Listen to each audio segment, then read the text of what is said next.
having a healthy relationship with food is so important for overall health and well-being. By the end of this video, you'll have some tips to help you improve your relationship with food, to take you from restriction to nourishment. Hey, and welcome back to my channel. I'm Lara, the food freedom psychologist, and I can take you from chaos to calm around food to help you find your true health without restriction. I hope you're enjoying my videos. If you are, give it a thumbs up, subscribe to my channel, and don't forget to hit the notification bell so you never miss a video. For a long time, I had a negative and very disordered relationship with food. I went from extreme restriction through to binging. I followed many fad diets through binging, purging, eating disorders, skipping meals. I fell off the wagon countless times. And today I'm sharing with you some of the tips that have been absolutely key in helping me heal my relationship with food and move from restriction to nourishment, from chaos to calm around food.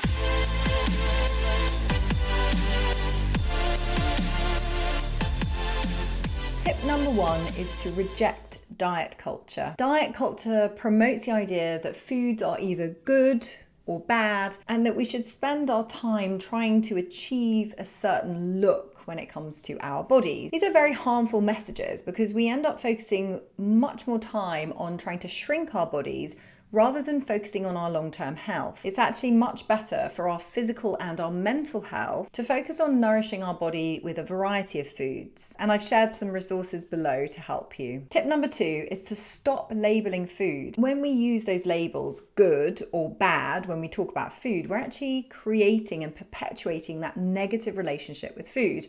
So other labels might be healthy or unhealthy, clean or toxic. What we're doing is we're moralizing food because we're either implicitly or explicitly saying that we are good when we eat good foods and bad if we eat bad food. This leads to a lot of guilt and shame. So instead, we want to view food as food. We call it what it is. It's an apple or a chocolate bar. So food is about more than just nourishment. It's also about enjoyment and satisfaction as well. Tip number three is to listen to our body. Our bodies have an internal wisdom that we often ignore. Our bodies have these internal cues that tell us when we are hungry and full. And so many people have spent so long trying to ignore those cues, especially the hunger signals. It's really important to start trying to tune in to those internal cues to guide our eating habits. And this is something that I work on with clients. I encourage you to try and tune into your body's hunger and fullness so that you're trying to eat in accordance with those and to honor your cravings. I know that this might sound a little bit simplistic because in reality, it takes time to learn how to tune into your hunger and fullness. I've shared below a link to a hunger scan audio, and this can be helpful in learning how to check in with your hunger. Tip number four is to practice mindful eating. Eating mindfully is a way to listen to your body, like I was talking about earlier. It helps you pay attention to your hunger and fullness. I've actually talked a lot about mindful eating and given lots of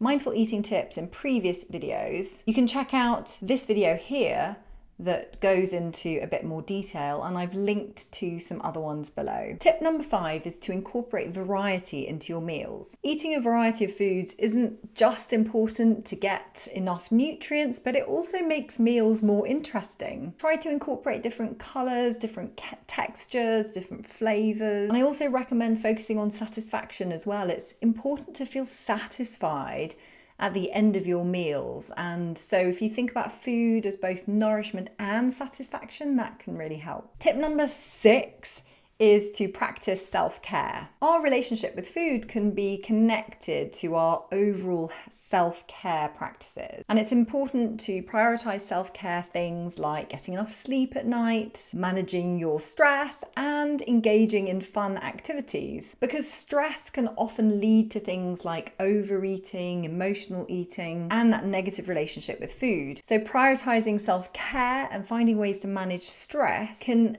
actually improve your overall relationship with food. And self-care practices are very personal. I could recommend a lot, but really you want to find something that works for you, whether that's stretching, doing yoga, going for a walk, hanging out with friends, dancing, Everyone's very different, but it's important to find things that light you up and make you feel good. And tip number 7 is to seek professional help if you need it. If you are struggling with your relationship with food, then I recommend seeking professional help. There are lots of kinds of professionals that can help you, whether it's dietitians or psychologists, therapists, counselors. They can all provide different tools, techniques, and guidance to help support you in healing your relationship with food. I can also help you with your healing journey as a food freedom psychologist. So I've added a link below in case you'd like to chat so you can find out how I can help. Thanks for watching. I hope you found these tips helpful. Let me know in the comment which one you found the most helpful. And remember, healing your relationship with food takes time and patience,